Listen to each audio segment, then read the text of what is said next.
Listen closely because this is the unsealed truth about the 5 American engines that actually run 1 million miles, and the 3 that will destroy your wallet. Most people think a million-mile car is a myth or a lucky accident. They are wrong. In the golden age of Detroit, engineers built mechanical sanctuaries, over-engineered fortresses that used one-wire systems and bridge-grade steel to outlive their own owners. But for every industrial masterpiece, there is a corporate crime hiding in a showroom. There are 3 modern legends that look like heroes on paper, but are secretly designed to commit financial suicide the moment your warranty expires. We performed an industrial autopsy on the archives to find the iron you can trust and the traps you must avoid. But there is one engine on this list so immortal that the government actually tried to ban it from civilian use. Do you own a million-mile masterpiece, or is your driveway currently holding a ticking financial time bomb? The Ford 300 is not a myth. It is a 465-pound cast-iron oath, stamped into history by 7 main bearings and a casting number D0TE6015A that still sends a chill through parts counters from Cleveland to Bakersfield. This is the engine that made mechanics suspicious. How can something so simple refuse to die? Crack open the block and you find the secret. A forged steel crankshaft rides on 7 main bearings, so overbuilt the original Ford service manual calls for a main clearance so tight 0.0015 to 0.0035 inches that you can barely slide a hair through. That is not luck. That is industrial overkill. Every bearing rides in a bath of 10 W30 oil held at 40 to 60 psi, with a pump designed to survive 500,000 miles of farm abuse before someone even thinks about a rebuild. The timing gears are cut from steel, not chain or belt, because a chain can stretch, a gear will not. There is no timing belt to snap, no plastic tensioner to crumble. The oil filter is the size of a coffee can, and the block weighs more than some modern hatchbacks. Every inch is engineered for one purpose: to last longer than you do. The casting numbers are not just identifiers, they are proof. D0TE6015A means Cleveland Foundry 1970 truck application. No sensors, no computers, just a one-wire alternator and a carburetor that can be rebuilt on a tailgate. This is the iron safe, the kind of engine that gets passed from father to son with nothing but a valve lash every 30,000 miles and an oil change when the moon changes phase. In a world of planned obsolescence, the Ford 300 is a sanctuary. And every decimal point in its blueprint is a warning to the accountants: this is what happens when engineers win. Chrysler's Slant-Six was born at a 30-degree tilt, a block cast not just for looks, but for survival. That angle was not a styling quirk, it was a solution. By leaning the engine, Chrysler's engineers carved out space for longer intake runners and a lower hood line, squeezing 6 cylinders into engine bays that Detroit's accountants wanted to shrink. But the real secret sits deeper: a bore of 3.4 inches, a stroke of 4.125 inches, and a crank spinning inside a high nickel iron fortress, catalogued in parts books as 18514307805 The Slant's long stroke and over-square design mean low piston speed and relentless torque, letting it loaf along at 2,000 revolutions per minute, while lesser engines cook themselves at double the pace. Fleet operators did not need promises, they kept ledgers. The 1962 Plymouth Taxi, its vehicle identification number archived in a dusty Detroit interview, logged 1.2 million miles before the body surrendered. Oil pressure held at 50 pounds per square inch, at idle or cruise, with mains specified at 1,000th to 3,000ths of an inch. Valves ticked along on 12,000-mile intervals, and rebuilds were a formality, not a necessity. The heads casting 2247005 bolted down on polyspheric chambers that shrugged off carbon and ping. Taxis ran straight 30-weight oil, changed every 4,000 miles, and the block's 385-pound mass soaked up heat and vibration that would split lesser aluminum castings in half. The Slant-Six did not just outlive its transmissions and axles, it outlived entire fleets. When the city auctioned retired taxis, the engines were yanked and swapped into new shells, their service logs stamped and filed by the dozen. In the sanctuary of the inclined block, longevity was not a legend, it was a record, documented in the ledgers of men who measured value in miles, not marketing. The Northstar V8 was supposed to be Cadillac's return to glory, a 32-valve, aluminum block masterpiece stamped with the promise of 300 horsepower and smooth luxury. But beneath the cam covers, the real legacy was written in fine thread bolts and invoice totals. Every technician who has torn one down knows the story by heart. The head bolts, torqued straight into soft aluminum, start to pull at just 62,000 miles. By 100,000 miles, they have let go. The threads strip, the gasket fails, and the coolant, Dex Cool, pink and viscous, pours into the cylinders. The engine does not just overheat, it drowns itself, quietly and fatally, while the dash reads, "Service engine soon." General Motors' own technical service bulletin number 02-06-000-011AA spells it out. The design used fine thread bolts that simply cannot grip the block under repeated thermal cycling. The fix is to drill and tap every hole for steel inserts. If you are lucky, the block is not already cracked. The bill is $5,000 to $7,000. Easy. The invoice reads like a bad joke. 35 hours labor, engine out from the bottom, full gasket set, machine shop fees. More than the car is worth at auction. This is not an isolated defect. It is a known sequence. Head bolts let go, coolant invades, bearings score, oil turns to milkshake. Owners call it the Northstar condition. Technicians call it a financial execution. The car is mechanically totaled by a single engineering shortcut, and the technical service bulletin reads like a confession. In the age of plastic intakes and accountant-driven metallurgy, the Northstar stands as a warning. Complexity without durability is just a ticking invoice. For every mile past 62,000, you are gambling with your wallet, and the house always wins. The 6.4-liter Power Stroke promised brute force, twin turbos, a cast-iron block, and 650 pound-feet of torque, but beneath the badges, it was a financial executioner waiting to pounce. Diesel buyers saw the spec sheet and thought they were buying into tractor DNA. What they got was a ticking invoice. The first sign comes at 50,000 miles, a sudden loss of power, and a whiff of diesel in the oil. The culprit is the high-pressure fuel pump, the CP4 design borrowed from European emissions playbooks, never meant for American diesel grit. When the CP4 lets go, it does not just die. It grinds itself to metal shavings, sending a storm of steel through every injector, line, and fuel rail. The autopsies fill diesel forums, photos of metallic sludge in the filter, invoices stamped $12,400 for a full fuel system replacement. There is no warranty after 100,000 miles, no mercy for the owner. But the pump is just the opening act.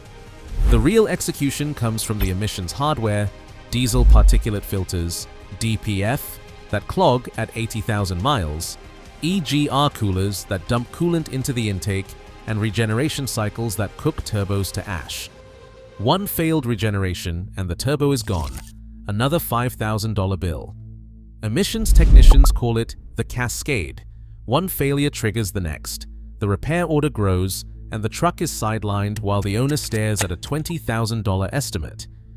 The accountants got their complexity, the buyer got a diesel that eats itself. In the sanctuary of the old iron, a fuel pump was a $200 part. In the 6.4-liter Power Stroke, it is a financial guillotine. That is the price of chasing emissions with plastic and software. When the pump goes, so does your wallet. Start with a VIN. Fleet Log, 1989, Dodge Ram 2500, 1B7 Co M26XK3XX. Original block, Cummins 12-valve, 1.1 million miles, confirmed by the odometer, the maintenance sheet, and a fleet manager who swears he's never seen the bottom end. This is not legend, it is diesel arithmetic, written in ductile iron and P-pump fuel lines. The secret is not magic, it is 18:1 compression ratio, enough to crush air into a firestorm, and a fuel system that never heard of a computer. Mechanical Bosch P7100 injection, no sensors, no wires, just a rack and cam lobe. Every squirt is metered by steel, not silicon. The block weighs 925 pounds, tensile strength, 60,000 PC, cylinder walls thick enough to laugh at cavitation, forged steel crank, 1/1000th of an inch runout, 7 main bearings, oil pressure at 55 psi at idle, 65 psi while cruising. The only electronics are the alternator and the starter relay. Fleet mechanics kept the maintenance records. Oil is 15W40, changed every 7,500 miles. Valves lashed every 100,000 miles. No timing belt, no plastic guides, no turbo actuator to melt. When the P-pump needs service, it is $400 and a Saturday, not a $4,000 laptop session. The heads are casting number 3938794, date stamped October 1989, same as the block. These engines do not just run, they outlive the trucks, the drivers, and sometimes the companies that bought them. A manager in Kansas once said, "We only retire a Cummins when the cab rusts out from under it. The engine stays on the road." In the world of million-mile legends, the Cummins 12-valve is the diesel benchmark. No DPF, no EGR, no accountant-driven shortcuts. Just tractor DNA written in iron and oil with a compression ratio that would shatter most modern blocks. The VIN log is not a rumor, it is the unsealed file, the proof that industrial overkill was once standard equipment. In the world of overbuilt American engines, mass is not excess, it is insurance. The International Harvester 345. V8 was never designed for style points or showroom sizzle. This is the block that laughs at planned obsolescence. At nearly 1,000 pounds dressed and over 500 pounds bare, it is less an engine than a rolling safe, iron thick enough to stop a drill bit, casting number 358859C82, stamped deep into the valley. Every inch of this block is a rejection of compromise. Cylinder walls a 1/4 inch thick, a forged crankshaft that shrugs off 1/1000th of an inch out of round after 1 million miles, and gear-driven timing that will never stretch, snap, or whine. You want proof? Pull the odometer sheet from a 1972 Lodestar, a truck that crossed 1.4 million miles on its original short block. The paper is yellowed, the ink faded, but the numbers do not lie. Oil changes every 5,000 miles. Valve lash at 20,000. No rebuild, no bottom-end failure, just the relentless tick of lifters and the steady hum of a camshaft cut from steel, not hope. Mechanics who have measured these engines after half a century report main bearing clearances still holding at 0.02 of an inch, journals that mic out within factory spec, and a crank that has never been out of the block. The secret is not magic or marketing, it is mass. When you pour 500 pounds of bridge-grade iron around 5 main bearings and torque every bolt to 100 foot-pounds, vibration becomes a rumor, not a threat. Heat soaks into the block, not the oil. Flex is measured in microns, not millimeters. Accountants would call it waste. Owners call it a legacy. In a world where aluminum blocks warp at the first sign of real work, the International Harvester 345 stands as an iron sanctuary, an engine that does not just survive the years, but buries them in its casting. The odometer does not reset, it runs out of digits. The Chevy 350 is the everyman's Excalibur, cast in 39710 iron, cut to a 4.00-inch bore, and trusted by more mechanics than any engine on Earth. This is not just a block, it's a modular creed. You can buy it by the crate, by the piece, or by the pound from a catalog thicker than the Detroit phone book. No engine in American history has been rebuilt, swapped, or hot-rodded more times. That's not an accident. It's the result of a design so standardized, so relentlessly supported, that you can still order a full rotating assembly down to the last 0.001-inch bearing shell for less than the cost of a modern timing job. A restorer in Oklahoma once told me that you want a million-mile engine. Start with a 350. When the rings are tired, you hone it. When the cams are flat, you swap them. When the block is worn, you buy another for $400 and keep the crank. That's not just folk wisdom, it's a business plan. The 350 does not just survive, it regenerates. The parts interchange across decades. Cylinder heads from 1971 bolt to 1995. Water pumps, oil pans, even the main caps, every piece is a handshake across generations. The block weighs 420 pounds, the crank is forged or cast depending on year, and the oil pressure holds steady at 40 to 60 pounds per square inch. The main journals spec at 0.0015 to 0.0037 inches, loose enough to forgive neglect, tight enough to run forever on 10W30 motor oil.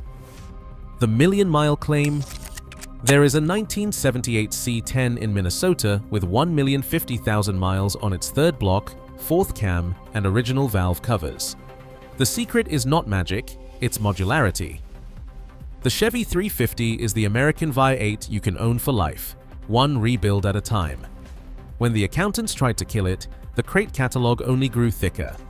In the world of iron heroes, this is the engine that refuses to die because it was built to be reborn. The Chrysler 2.7-liter V6 is the sludge monster that haunts junkyards and small claims courts alike. This is not a cautionary tale.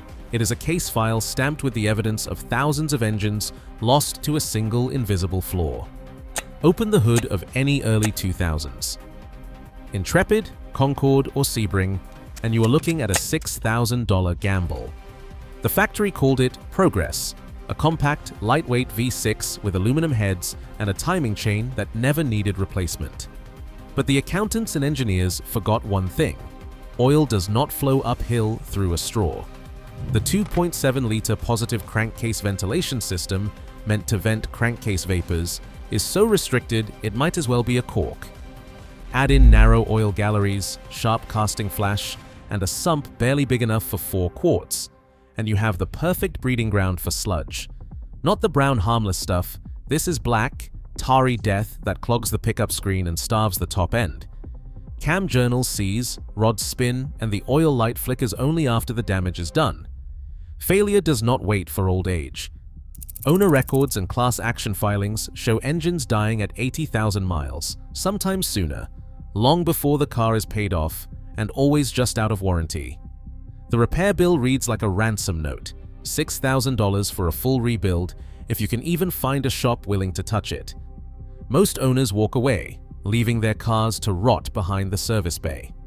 The 2.7-liter is not just a bad engine, it is an oil starvation trap disguised as progress, and it destroyed more wallets than any design in Chrysler's modern era. The only thing it ever lubricated reliably was the gears of the tow truck. March 12, 1979. The date stamped at the bottom of an EPA memo that most dealers have never read, but every old mechanic remembers in their bones. The language is clinical. Interim particulate limits for heavy-duty engines, effective 1984. 0.6 grams per horsepower hour. The translation? Cast iron was on notice. The iron safe was no longer welcome. Detroit's engineers, who once measured success in quarter-inch cylinder walls and 60,000 pounds per square inch tensile strength, now had to answer to the gram. Every casting number, every main bearing, every ounce of bridge-grade iron became a liability in the new regime. The EPA was not banning engines, they were starving them. The million-mile block was forced out, not by failure, but by regulation. That is why the Cummins 12-valve vanished by 1998, why the Slant-Six and the 300 went extinct. Not because the iron failed, but because the law demanded lighter, cleaner, cheaper. The accountants cheered. The odometers wept. If you want to survive in this new world, you need a checklist. Start with casting numbers. D0TE6015A for Ford, 1851430 for Slant-Six, 3938794 for Cummins. Look for oil pressure, nothing below 40 pounds per square inch when hot. Tolerances, if it is tighter than 1/1000th of an inch, walk away.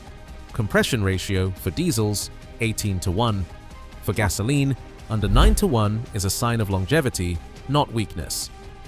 Avoid anything with a plastic intake, a timing belt, or an oil filter smaller than a coffee mug.